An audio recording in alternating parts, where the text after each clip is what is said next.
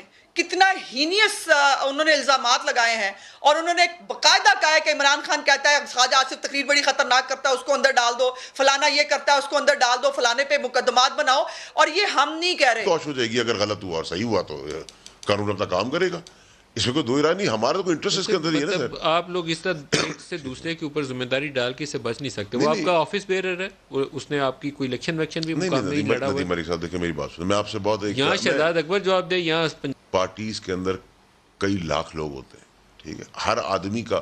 اب پچھلے دنوں بھی کسی تنظیم سازی کے اندر کوئی ایشو ہوا ہمارے کراچی کے اندر, ہماری پارٹی کا کوئی چھوٹا موٹا جھگڑا کہیں ہوا, میں نے کراچی میں ہوتے ہوئے پچھلے 15 سال میں ان لوگوں کو کبھی نہیں دیکھا, ان دو لڑکوں کو. تو دیر آر انانیمس لوگ, سپورٹرز ہوتے ہیں, لورز ہوتے ہیں. انانیمس نہیں ہے, ان کی تصویریں آپ کے سارے لوگ. نہیں سر, وہ تصویریں ندیم علی صاحب میں آپ کا کل کھنچوا دوں, کل میں بم پھاڑ دوں, اس کا مطلب آپ میرے ساتھ تھوڑی کوئی انوالو تھے. یہ تو تصویر تو آپ جو کئی لوگ ہوتے ہیں وہ اسٹریٹ میں میرے ساتھ بھی کھنچواتے ہیں, پیپلز پارٹی کے ساتھ بھی کھنچواتے ہیں, نون لیگ سے بھی کھنچواتے ہیں, تو اس کا مطلب تھوڑی کہ وہ ٹرائیکا کے اندر چل رہے ہیں. تصویر کھنچانے والا آدمی کا مطلب تھوڑی سر میں سے کرے خاموش ہوں. لیکن میں نے اپنی رائے بہت کھل کے دی ہے.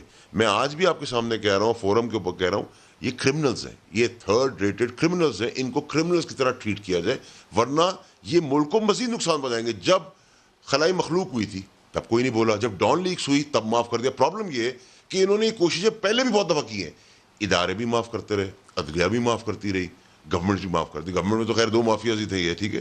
تو اگر اس وقت کھڑے ہوئے آتے تو آج یہ دن نہیں دیکھنا پڑتا. الطاف حسین کو 30 سال پالنے کے بعد بین لگایا, اس بین کے اندر بھی میرا بڑا امپورٹنٹ رول. 30 سال کس نے پالا تھا؟ جو بھی اس وقت کی گورنمنٹس تھی, جو بھی اس وقت کے ادارے تھے. آپ کے خیال میں گورنمنٹ پال رہی تھی؟ آف کورس سر, گورنمنٹ دیکھیں نا سر, گورنمنٹ کے ماتحت سارے ادارے, جو گورنمنٹ لائن دے گی اس کے تحت. آج ایسا ہم نے آئے کہا کہ جی سارے اٹانومس ادارے انڈیپینڈنٹلی کام کریں, کام ہونا شروع. فیصل واڈر صاحب, یہاں آپ کراچی آئے ہیں, آپ کو پتا ہونا چاہیے کہ اس کو پالنے میں کس کا کیا رول تھا, اس کو بنانے میں کس کا کیا رول تھا, پھر آپ کو کہنے میں آسانی ہو جاتی. پھر آپ ندیم علی صاحب ادھر رک جائیں, تو پھر تو جدھر سے بنے نواز شریف کی حکومت, تو نواز شریف کہاں سے بنا؟ جن جیلانی کو سیمنٹ اور گھر بنا کر, پھر ضیاء اللہ کی گود سے بنا, تو پھر آپ اس کو کیسے پارٹی مانتے ہیں؟ پھر آپ اس کو کہیں کہ جو کام الطاف حسین کے ساتھ ہوا وہی نواز شریف کے ساتھ ہوا, آئی جی آئی میں 25 لاکھ روپے لیے. تو ہمیں پتہ ہے نا پرانے کھیل. میں تو کہہ رہا ہوں کھیل بند ہونا چاہیے. اب وہ کھیل بند ہو گئے. اب جب کھیل بند ہوئے ہیں تو تکلیف شروع ہو گئی ہے. دیکھیں نواز شریف چاہتا کیا ہے, وہ چاہتا یہ ہے کہ عدلیہ پہ پریشر ڈلے, فوج پہ پریشر ڈلے. اس کے دماغ میں پرانے اسکیم آف تھاٹ ہے کہ فوج پاور میں ہے کہ وہ میرے چوری کے چیزوں کو, کیسز کو بند کر دے. تو اب مشکلات بڑھ گئی ہیں پرانی سوچ کے ساتھ, جس کی آپ کو عادت ہو. اگر آپ کو عادت ہے ایک XYZ ڈرائی کلینر سے استری کروانے کی, تو آپ اسی کی استری پسند کریں گے, چاہے بہت استری کرنے والے ہو جائے. لیکن وہ ٹائم اب ختم ہو گیا سر. اچھا اب میں آپ کو مثالیں دینا شروع کروں گا, تو میں آپ کو ریسنٹ مثالیں دوں گا. میں آپ سے کہوں گا کہ پہلے بیانی آیا کہ آپ رات کو کھانا کھایا, آپ مکر گئے, ہندوستان کی فوج نہیں تھی, آپ آ گئے تب نے کھانا کھایا تھا, ہماری فوج تھی, کوئی پرابلم نہیں ہے. پھر مریم نواز نے کہا میں نے ٹی وی سنا, پھر اس کا اگلے دن اس نے کہا کہ ہاں زبیر صاحب گئے تھے, میری اور نواز شریف کی بات کرنے گئے تھے. آپ اپنے بیانی سے پکڑتے جا. دیکھیں میں آج بھی آپ کو ندیم ملک صاحب بات کہہ رہا ہوں, یہ جس جگہ پہ آپ ڈس رہے ہیں آ کر, اس جگہ پہ کسی گورنمنٹ کو نہیں آنا چاہیے. اچھا میں آج اگر آپ نے لچک دکھائی تو آپ پاکستان کا جو 3 دہائیوں سے کوشش ہو رہی ہے اس لچک کی طرف آپ چلے جائیں گے. ازما آپ سے اس کا جواب چاہتا ہوں, کیونکہ ان کے چوائس آف ورڈ کے اوپر مطلب کافی آبجیکشنز آپ کر سکتی ہیں. انہوں نے کہا 2 مافیاز کی حکومت تھی, یہ بھی کہا کہ یہ ڈس رہے ہیں, تو میں تو خیر ان الفاظ کے ساتھ نہیں ہوں, یہ ان کا خیال ہے اور ان کے جذبات بھی کچھ ملتے جلتے ہیں. لیکن ایک کمزوری آپ کی جماعت کے اندر موجود ہے. آپ ووٹ کو عزت دو کا نعرہ لگا کر پھر آپ نے غیر مشروط حمایت کا بھی اعلان کیا. آپ خلائی مخلوق کی باتیں کرتے رہے, محکمہ زراعت کے آپ نے سوالات اٹھائے, لیکن پھر آپ رات کو ملتے ہوئے بھی آپ کو گریز نہیں ہوا. آپ کی سیاسی جماعتوں کے اندر اور خاص طور پر آپ کو, کیونکہ آپ ٹارچ بیرر بنے ہیں, تو اگر ماضی کی غلطی ہے تو اس پہ معافی مانگ کے آئندہ کے لیے کم از کم پکی اصلاح تو کر لیں. آپ تو یہ طے نہیں کر پاتے کہ آپ کو کون سا راستہ اپنانا ہے. نہیں ملک صاحب ایسے نہیں ہے. کئی دفعہ جو ہے وہ معافی مانگی جا چکی ہے, اور اب جب یہ بات کی نواز شریف صاحب نے تب بھی انہوں نے کہا میں بھی دودھ کا دھلاوا نہیں ہوں, ہم سے بھی بہت ساری غلطیاں ہوئی ہیں, اسی لیے بیٹھتے ہیں اور جو جس کی غلطی ہے جتنا جس کا حساب بنتا ہے. دیکھیے میں بھی